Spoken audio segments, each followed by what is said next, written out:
we're here today to celebrate the debut novel by Jim Beane.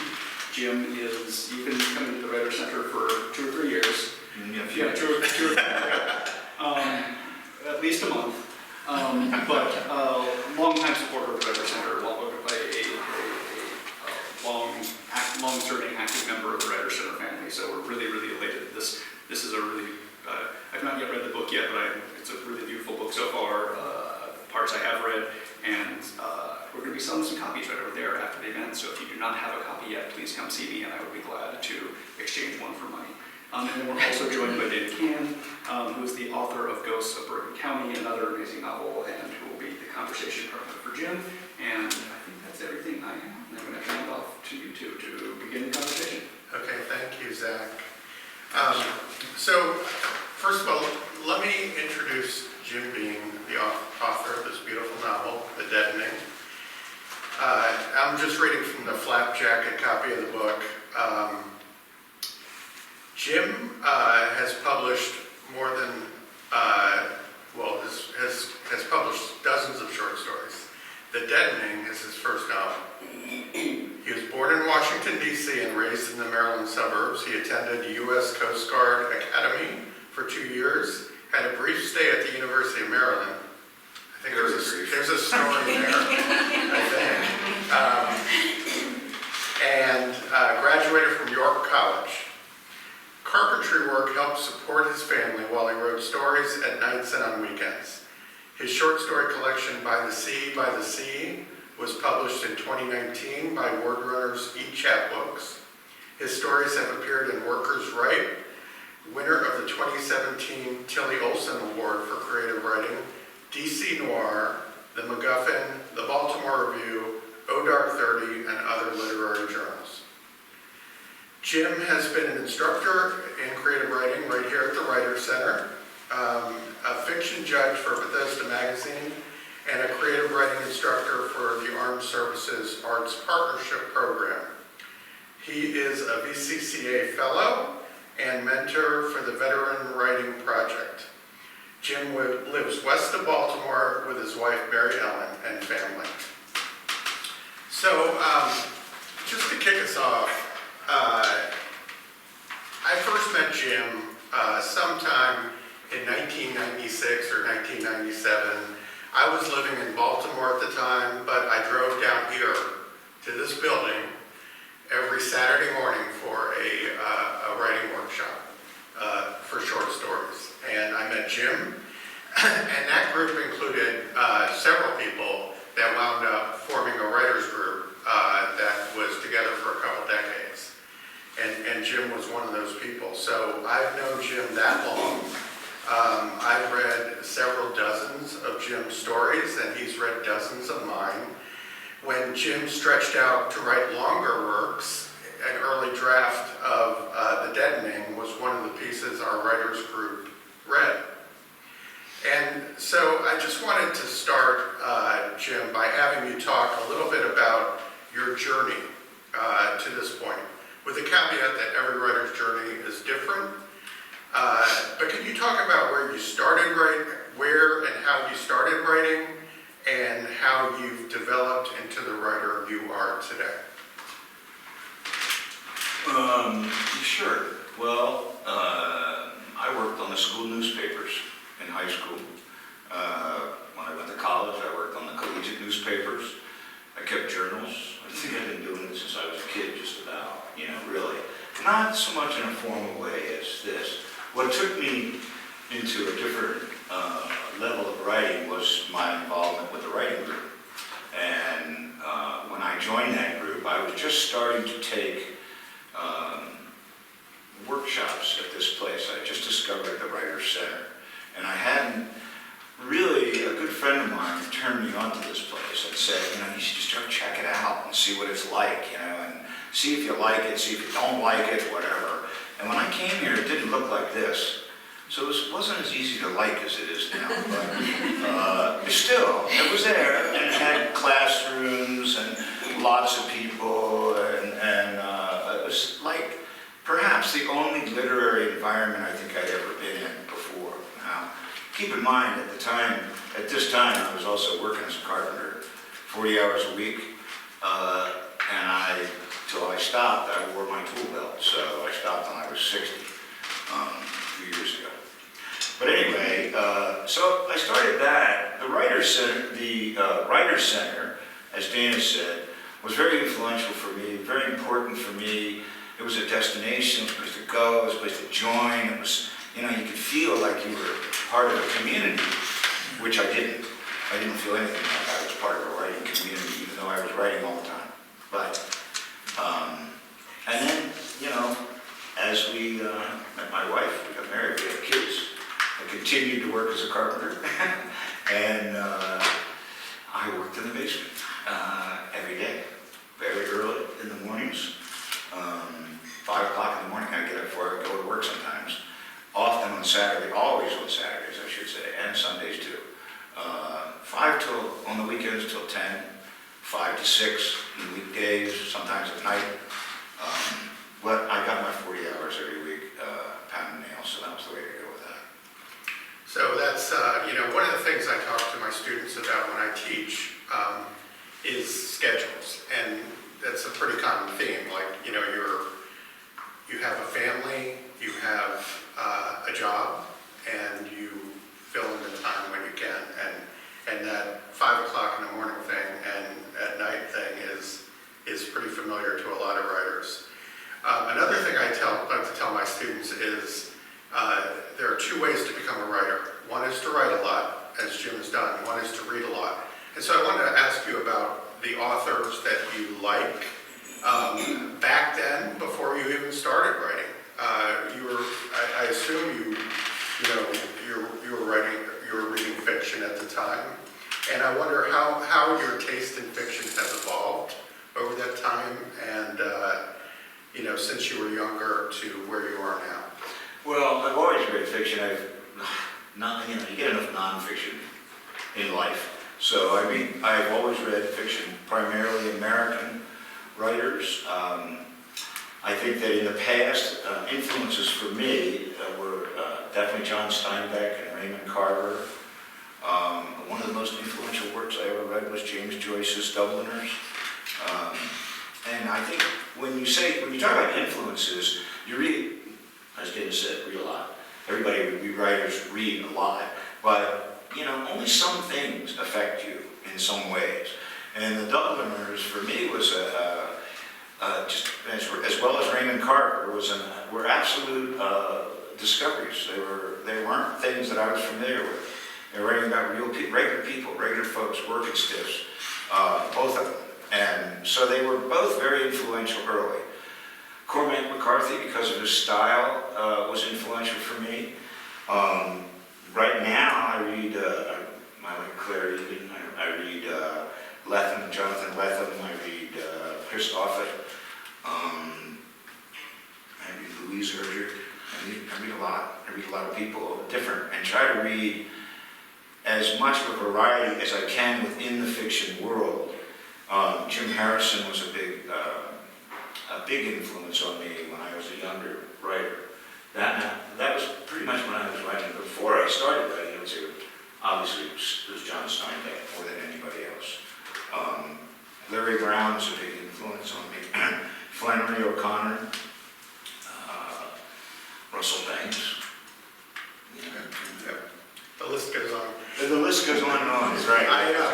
So I've known Jim obviously a long time, but even without knowing him, I could have told you Raymond Carver and Cormac McCarthy, just from reading his stuff. I'm glad you mentioned Larry Brown, because I want to relate a story about Larry Brown in a little bit. So I want to talk about the Deadening, obviously, and I want to start with this beautiful cover. And the flap copy of the book tells me that the painting is by Maynard Dixon and is called No Place to Go, which, for those of you who've read this novel, is a perfect image. I also know from being your Facebook friend that you've got a great eye for art. You post a lot of art, you post a lot of 20th century art. So can you talk, first of all, about where how you came about with this cover for this book, because for those of you who write and who publish, you may know that getting a book cover is not an easy task. It's sometimes a negotiation, sometimes the publisher just does it and you don't have any input. So I wanted to ask you how you came up with this beautiful cover, and just a follow-up question, does visual art influence your writing as well? Well, the cover came, the cover evolved, I would say, because it wasn't, the book was not originally entitled The Deadening. The book was originally titled Wisdom, and Wisdom is the name of the town. However, the name of the town where the action takes place, and that was why I called it Wisdom. I thought that was a great title myself. That was my title. And I thought, geez, how clever can you be? But as it turned out, I wasn't nearly as clever as I thought I might be, in that my publisher said, I don't like that title. So we should seek out another title. And we went through a whole bunch of different stuff. And he suggested The Deadening, and we came to agreement on that. And to me, that one word was the perfect, almost summation of the book. Because that's what the book is that's what it's about, the deadening of the soul. Combat, what war does to veterans, what war does to young men, that's what the story is about. So I came up with the title.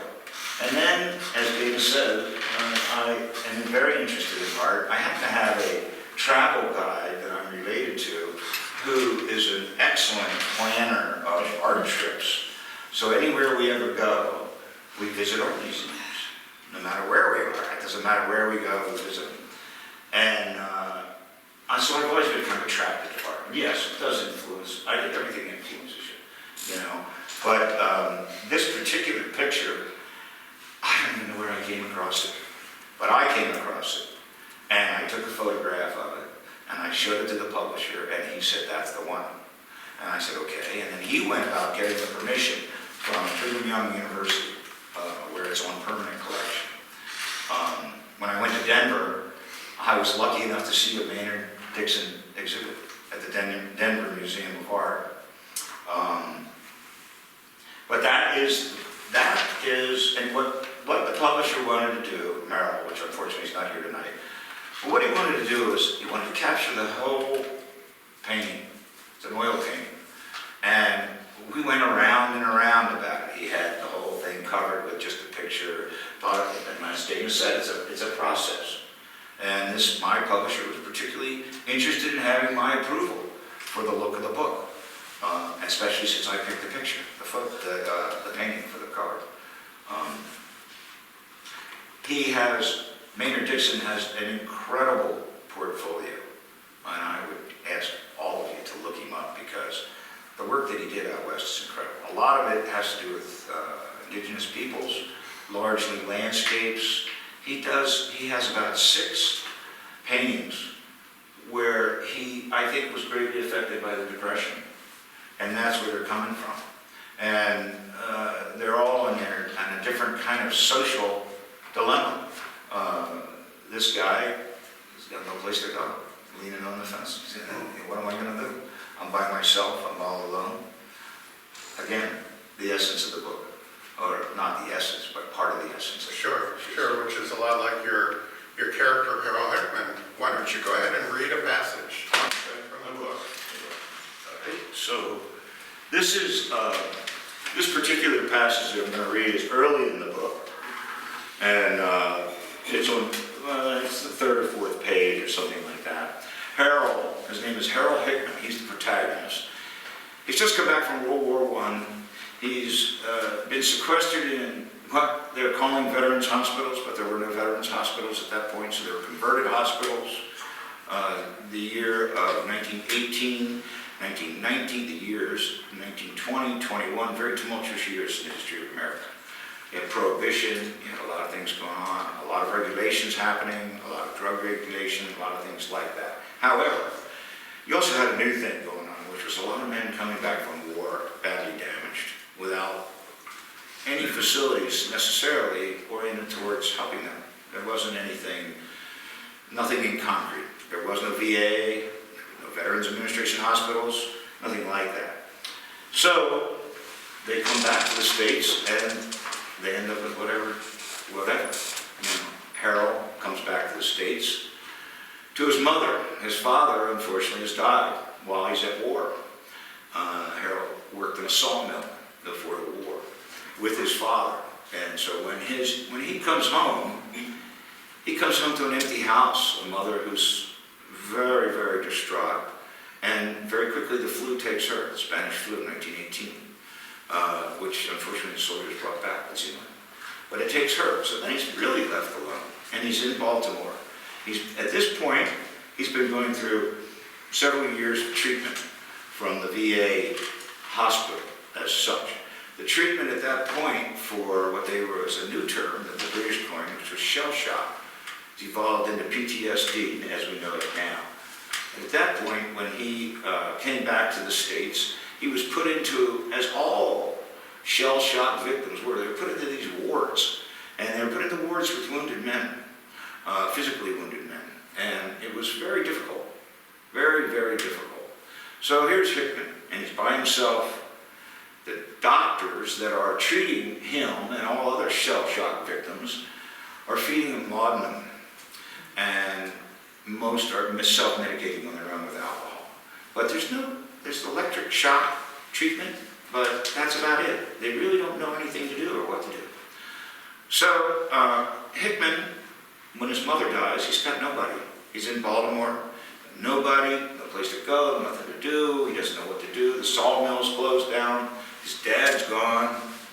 So while he's in this hospital receiving these laudanum treatments, what he does is they're orderlies, a lot of them, and they're all working through these hospitals. And so there's one particular orderly who likes to tell his stories of his travels, and likes to tell all about hopping trains. And that was kind of not an unusual mode of transportation at that period of time. Excuse me. He'd learned about hopping freights from an orderly named Stark, who liked to brag about riding rails from Texas to Canada. Most of what Stark said was meant to entertain the damaged white boys on the wharf. But the idea of heading west appealed to Hickman, and he paid close attention to Stark's details. A yardman walked past, and Hickman ducked under cover. An engine started, and train lights flickered across rows of tracks. The yardman's soft whistle faded, and Hickman came out from hiding. He trotted across the tracks to the lighted train, now moving at a sluggish pace to exit the yard. The cars rattled over the steel rails. 6 boxcars in the train had wide open side doors. Metal ladders, U-shaped handholds were welded to the boxcar frames, next to the open doors. Hickman ran alongside the train for a short distance. Then he reached up, and he wrapped his fingers around the middle rung of the iron ladder. The train sped up, and so did Hickman. He ran faster, holding on with one hand. Feeling himself fade, he gasped, and in a last effort, twisted his torso to grab the ladder with both hands. He hopped twice, jumped, and with an exhilarating rush, hauled himself off the ground, flying below his feet, and up onto the metal ladder, hand over hand, until his feet were firm on the rungs below him. Only then did he calm himself and flatten against the ladder welded to the boxcar frame. He stretched his leg out toward the open door, and his foot found the floor inside the car as his hand reached inside the opening for a handhold. When he felt secure, he swung himself off the ladder into the open boxcar. Landing hard on his hip, he sprawled across the wooden floor, cursing, but kept his bottles of laudanum intact. Hey, you there. What do you think you're doing in my car? Hickman jumped to his feet at the sound of the voice. A small man stepped from the shadows in the far corner of the car. He held an open straight razor in one hand. You best back down, bub. You know what's good for you, he said. I don't want any trouble, Hickman said. Despite the darkness, Hickman could see the man's face was badly scarred. An ear was missing, and a deformed lump of blackened skin had taken its place. Hickman didn't blink. He'd seen men shredded by artillery explosions, and boys with no faces or legs, turned to meat no longer recognizable as human.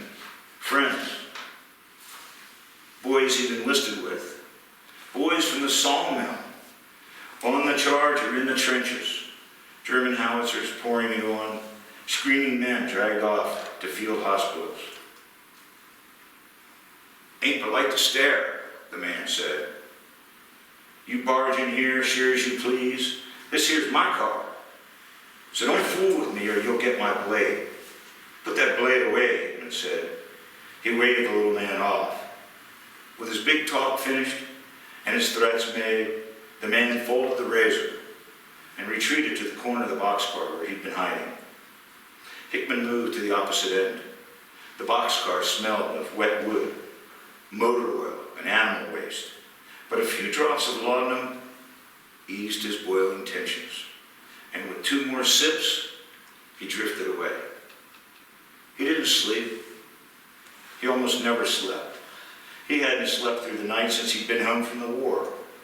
Always restless, too alert to doze, tossing, shaking, chills. And if he did manage to slip away, the whistles blew and the commands were shouted. Attack, attack. Thank you, Jim. So the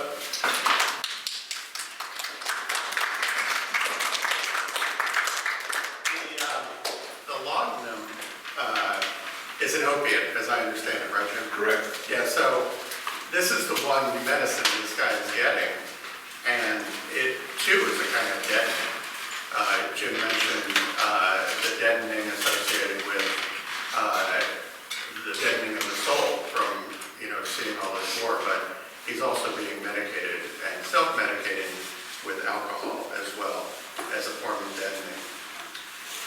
What I like most about Jim's writing is how straightforward it is, how unfussy, if you will, and this passage is a really good example of that.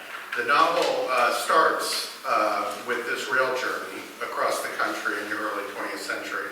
It goes literally from point A to point B. And I know there are lots of ways to tell a story, to write fiction. Some writers outline, some writers kind of make it up as they go. And so my question for you, Jim, is which of these kinds of writers are you? And when you began writing this manuscript that would eventually become The Deadening, did you start writing where the story currently starts, with Hickman hopping the open boxcar, or did it start somewhere else? Well, I would say it started someplace else. But mainly, I would say that it's, when you're writing fiction, as Dana said, and I'm probably one of the worst at it, but I'm very straightforward. Very, very, I cut my words. Editing is a big thing for me. So the less words I use that I can present the image with, the better I feel at the end. So in the case of this particular book, I started with, it's funny how things evolve, because I'm not a plotter. I'm not an outliner, and I'm not even sure I call myself a seat of the pants guy. What I am is a thinker about it. I wander and I think about it for what I'm going to write about.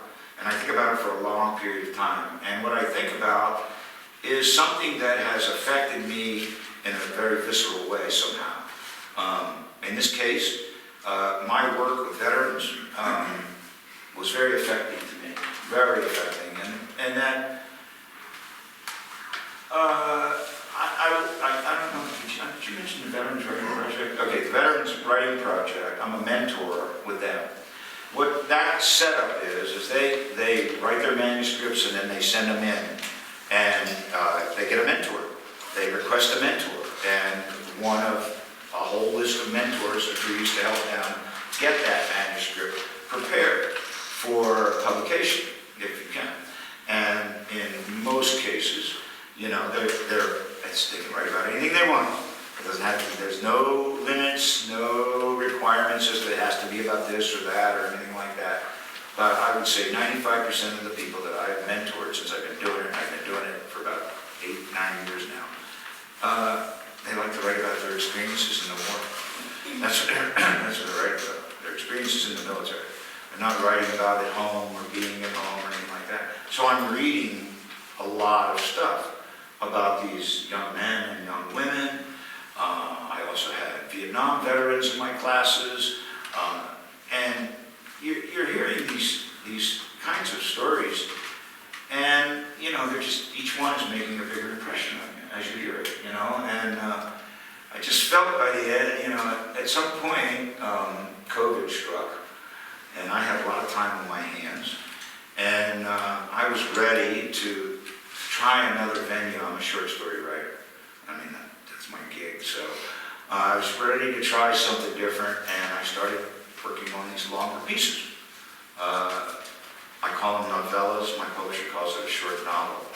I don't know why.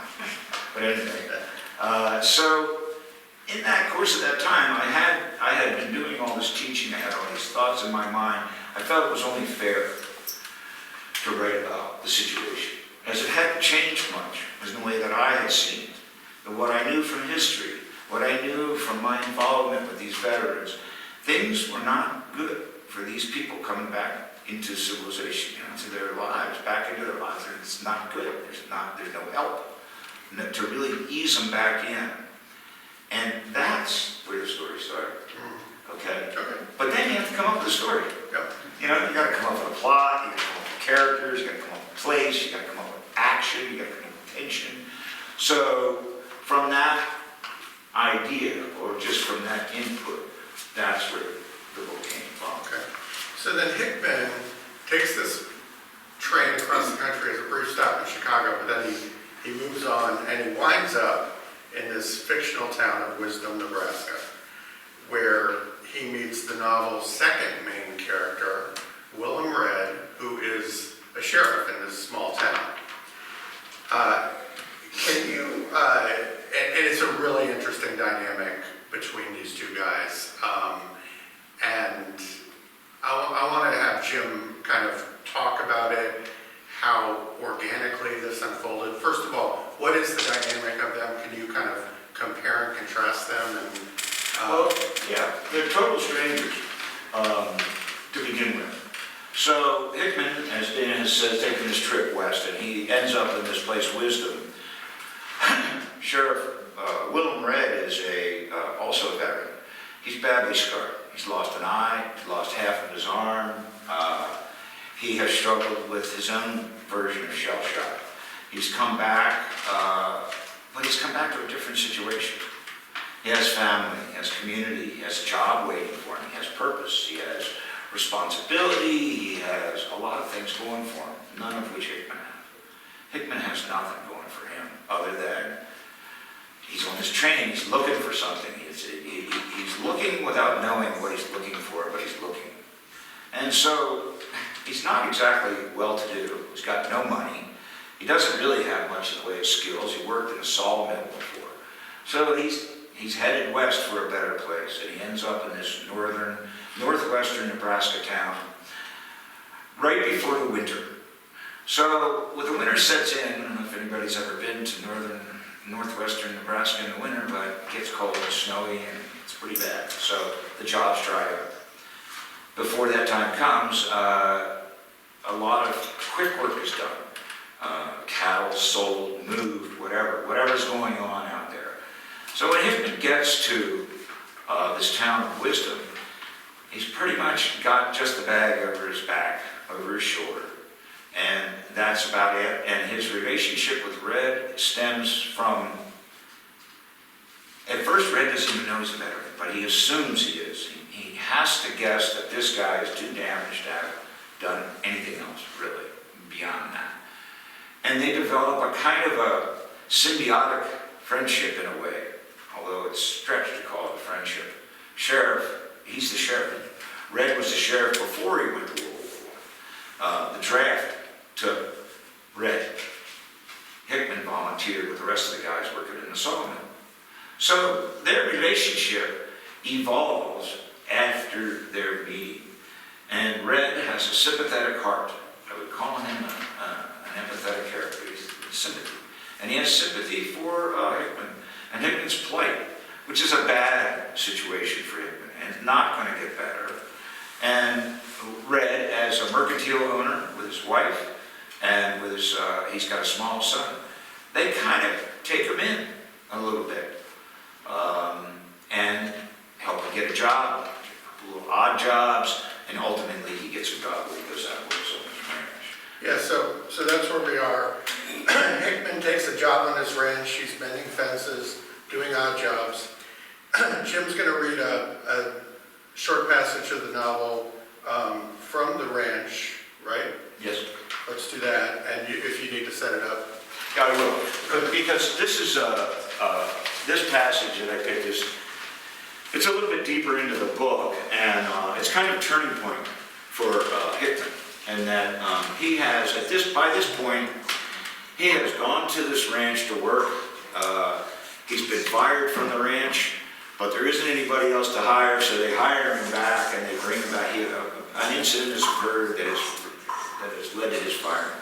Then he goes back into town. Red kind of looks after him for a little bit, but the rancher ends up being short-handed and needs to rehire this guy, who's the only person available really in the area. So Hickman goes back to work for him. And in going back to work for him, it is the rancher, whose name is John Conover, his son, whose name is Israel, and Hickman, and that's it. It's the three of them on this big ranch. It's a cattle ranch. It's a big ranch. The cattle have all been sold. They've all been moved off the market. All they're doing now is getting the ranch ready for the winter. So they're trying to repair fences. They're trying to do this. They're trying to do that. Unfortunately, Israel is assigned to Hickman. All right, now, there is a slight issue that I think you'll find out here. So, they've been not working together where they're supposed to be working together for several days before this passage. Okay. Pa told me to get over here, get you started. He's got other work to attend to, and he's left getting our wood stocks cut and set for winter to me. He says you're way behind, and also to help you speed things up. Like before, look, I don't like what you said to my pa yesterday. Not too sure I care much what you like. Maybe that's your problem, Hickman. Who says I got a problem? My pa? Hickman raised his eyes from his eggs before he spoke. Pack of luckies if you keep pace with me all morning. Israel grinned. My pa won't like that, he said. Which part, Hickman said? The part where you work, or the part where you'll work when bribed? Either one. Well, he don't have to know, does he, Hickman said. No, I guess you don't. Israel disappeared from the bunkhouse and returned in leather chaps and heavy coat. You don't need those chaps, Hickman said. Warms up quick when you're working in the sun.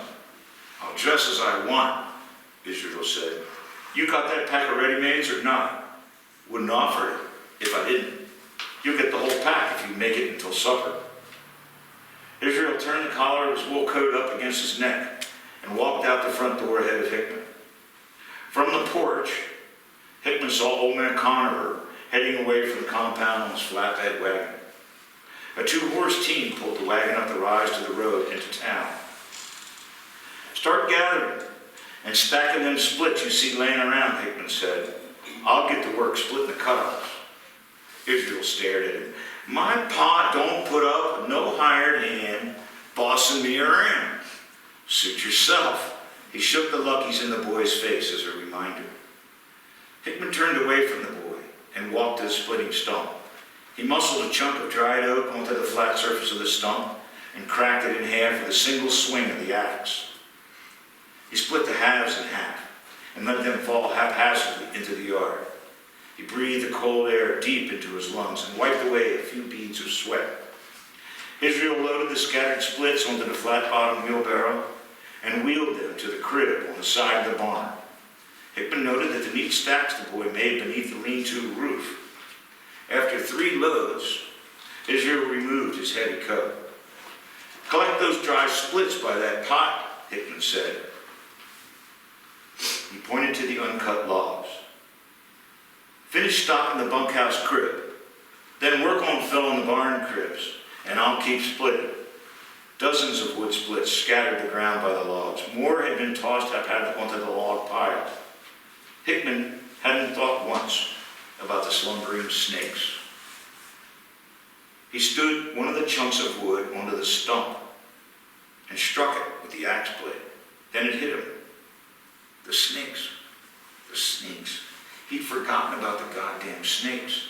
He dropped the axe and turned toward Israel and the pile of logs.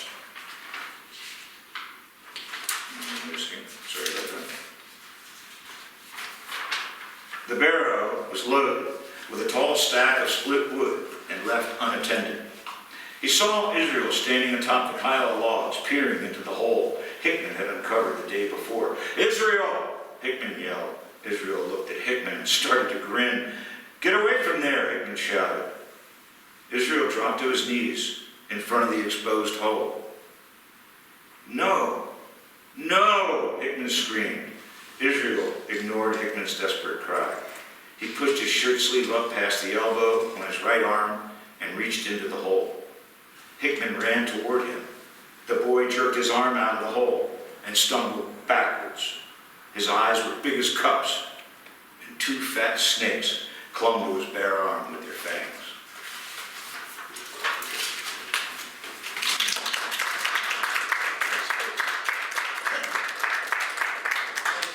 I have 2 more questions that I want to ask Jim, and then we're going to open it up for Q&A from the audience. The Deadening, and like Jim says, this is a turning point for Hickman. It becomes a pretty violent novel. Not pretty violent, it's a violent novel. Hickman's a guy with a lot of demons, and my question is, how challenging is it to write violence? And just how do you know when or whether the violence you've written is too much, it becomes gratuitous, and you need to dial it back? And is that an issue that you faced when you were writing The Deadening? Yeah, that was an issue I faced writing it. There was a little bit of in my head, I had a little bit of a problem with trying to figure out how far to go with the World War I episodes. And so I cut short on that. Violence, as far as violence goes, is it hard to write violence? It's a little difficult. I mean, in the course of my life, I've mostly done physical things. I'm not a violent person, but I've done physical work in my life. And I know, how quickly things can change and erupt in such a way. So violence has always played a very strong part in all my stories. Violence of the mind, violence of the body, whatever. But there are all kinds of violences that we suffer from in the course of our lives. And I don't have much trouble writing about it, frankly. My wife has a little trouble reading about it, but I don't have much trouble writing about it. So, and Jim does describe people doing things really well. And in some respects, violence is people doing things. Exactly. To other people. And it happens. I mean, it's not unusual. When you're in a situation where you've got a lot of people doing very physical work, there's a lot of tools laying around, things are laying around, not unusual for discussions to evolve. I mean, sometimes political discussions, sometimes not. Depends. But anyway. So my last question, I want to ask about carpentry. And when I teach workshops, one of the things I like to talk to my students about is this notion of apprenticeship. And where this comes from, I like to share a story about a meeting I had once with Larry Brown, who you mentioned as an influence, at a writers' conference. And he likened writing to an apprenticeship. He talked about writing as a craft, like other artistic endeavors, but he also talked about trades. And one of those trades he mentioned was carpentry. We were meeting in an old barn that was converted to a multi-purpose space in an academic setting, but it was still a barn that dated back over 100 years, a beautiful building. And he had me look way up at the ceiling, which was way high in the air, how the barn was constructed all those years ago, and he made a nice analogy between constructing this barn to writing. I'm terrible at building things. I'm not handy. I'm terrible spatially. But I'm sitting here now with an actual carpenter. You build houses for a living. Can you talk about how your experience with carpentry informs your writing and vice versa? Well, both are building block processes.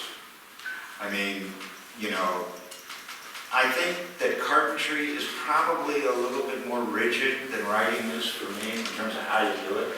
I mean, you have to plan it all out, you have to lay it all out, you have to get the points right, you got to set it, dig it, pour it, and then build off of that, okay? Well, writing for me is not quite like that, but once I get going, it is very much like that. When then I build a platform, and then I'll build something to work off of, and then maybe I'll put one wall up, and then maybe I'll put something else up, and then I'll do another thing, write another scene. And each of these scenes functions like a building part for me. And I think that in general, I'm kind of a logical thinker, you know. I mean, I that's what made me do well in the carpentry business. Because I could see the beginning, I had the picture. Some people give me better pictures than others, but then I go all the way to the end. You know, and it was like, that seemed like a way to do it for me. And I don't think my writing is that much different. I finally find my way. I see the way to do it. I see what I need to build on, what needs more mortar, what needs more paint, what needs more this, what needs less this, what needs less that. And I just construct it, you know. I mean, that's the way I've always done it.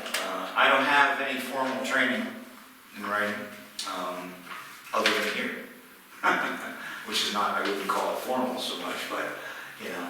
You learn by doing. My real learning experience came from this writing group that I was involved in for 25, 26 years maybe, something like that. Dana was a member of that group.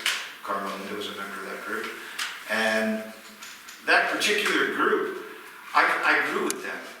They allowed me to grow with them. They all had all kinds of degrees and stuff.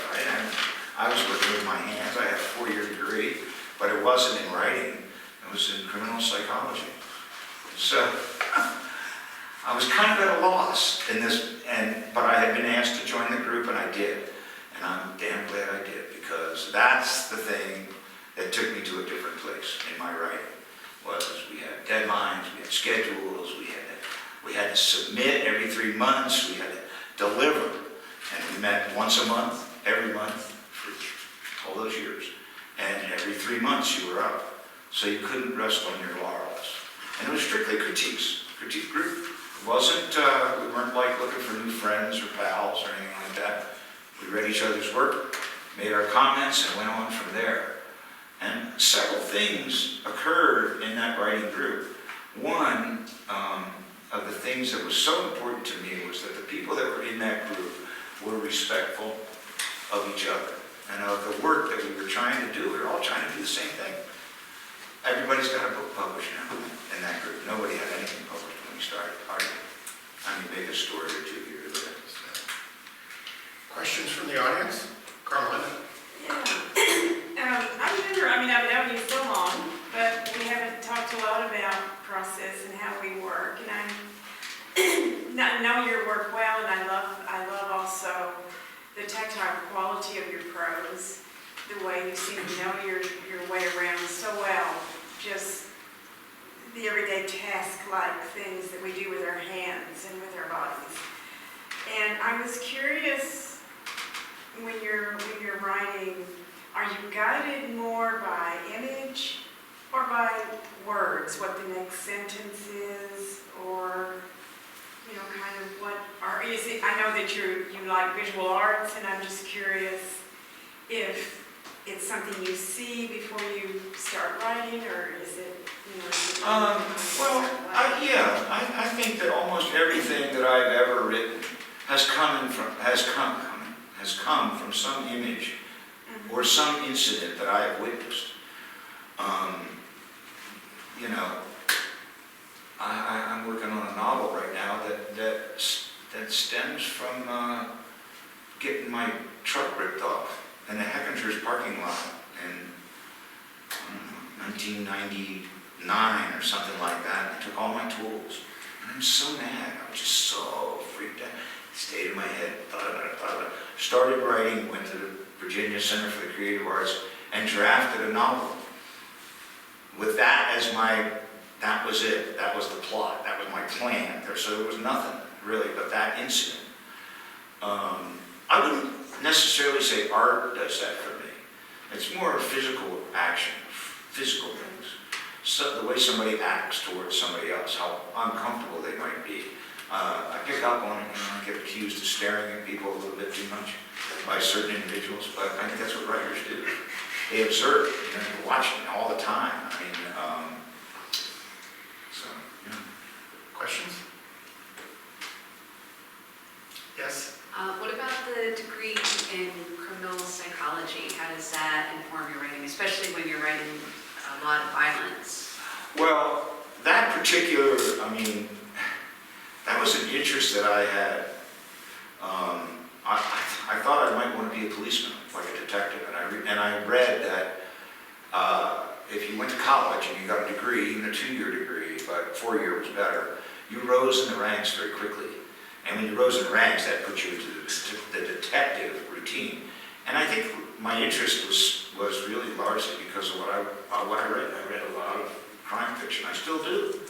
Crime fiction's a really easy way to get through a Saturday morning, so a Sunday morning, whatever. But not everybody likes it, but that, I would say, my interest came from my reading, and then personal circumstances occurred after I graduated from college did not enable me to, or allow me to pursue that. And I packed my tools and my dog and we split, so. There you go. I know you a long time, I know. and I never knew this side of you at all.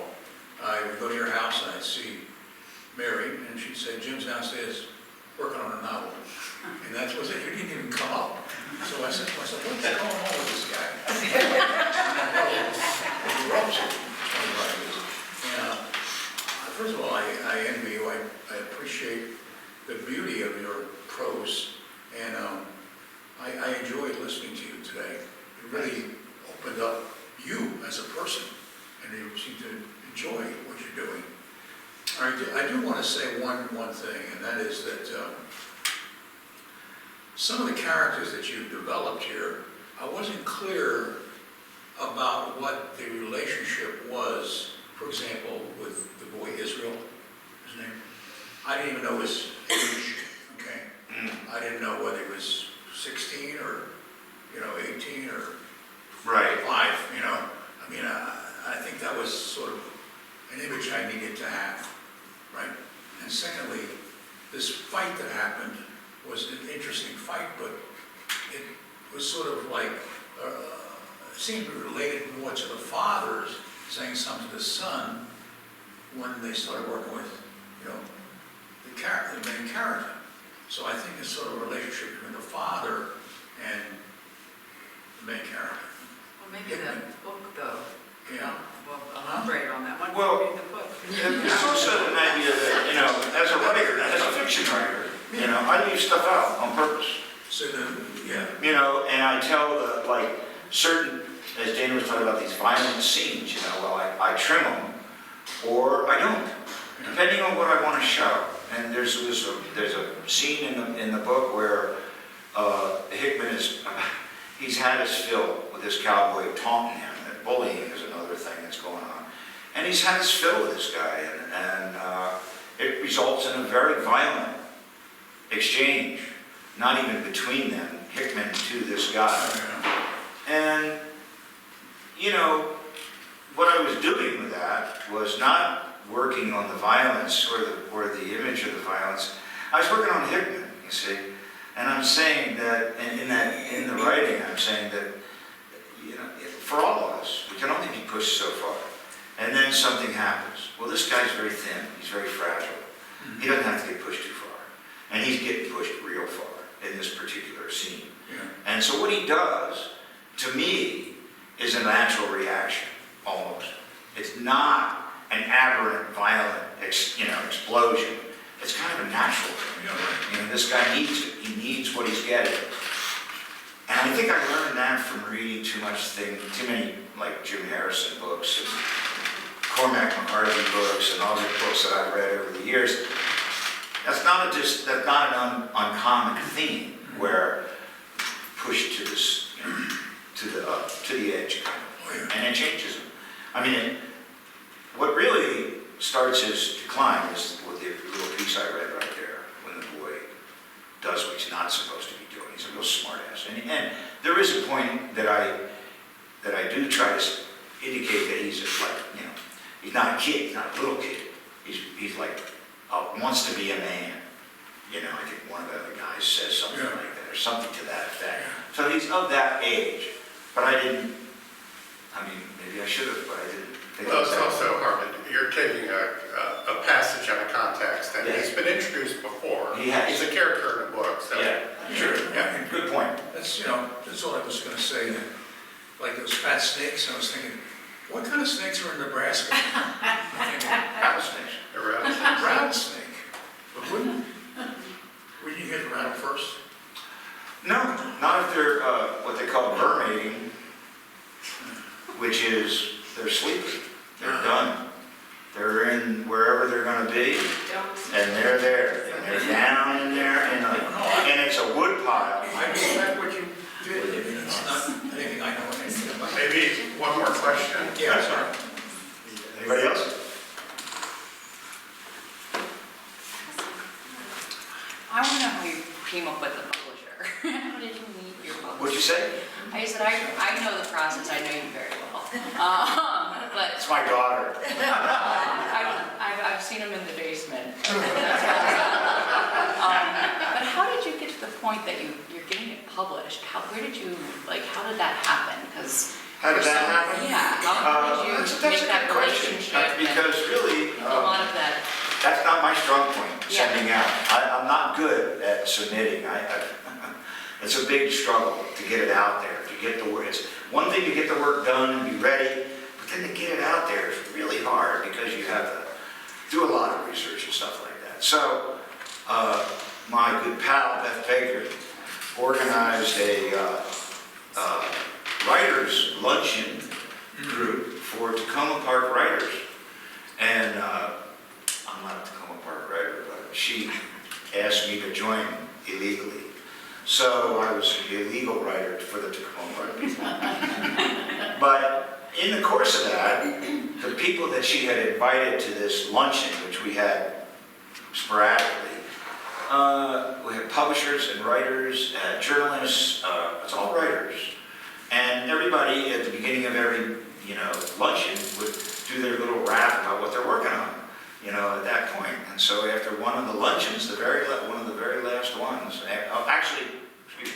very first ones we had after COVID, one of the gentlemen who was in the luncheon group with us said, hey, can you kind of corral me after the lunch? He said, hey, I might like to read that, check it out. I knew he was a publisher. I knew he was a poet, is what I knew him as, more than a publisher. But I also knew he's good friends with people, and so I said, yeah, sure, I'll send these in. I sent it to him. A couple weeks later, he gets back to me because, he starts talking to me about it, about the book, and about the manuscript at that point. It's typewritten, and I said, well, that's great, we're talking and talking, a couple of months go by, we're still talking, and I'm not sure yet that he's going to publish this book. I'm not sure that that's what's going to happen. So finally I asked him, I said, you planning on publishing this book? And he said, well, yeah, of course. Why do you think we're doing all this talking? Oh, okay. So that's how it happens. This is not the normal way. No, that is not how it happens at all. I get a contract. I had the book before I had a contract just about. So, Oh, yeah, contract. it doesn't. As you're writing, do you find yourself thinking about your audience? It's my other daughter.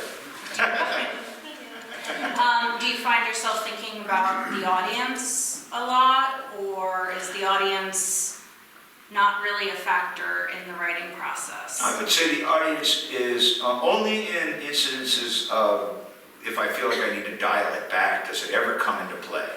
You know, that's the only time it ever comes into play. Other than that, I spent almost no time thinking about what people are going to worry about, reading about, whatever. You know, I mean, I write it because it's up in here and it needs to come out, and that's why I write it. So it's not like there's no, you know, I'm having like it's not like that really. So, anything else? Thank you so much for Thanks a coming. lot. Thanks, Jim.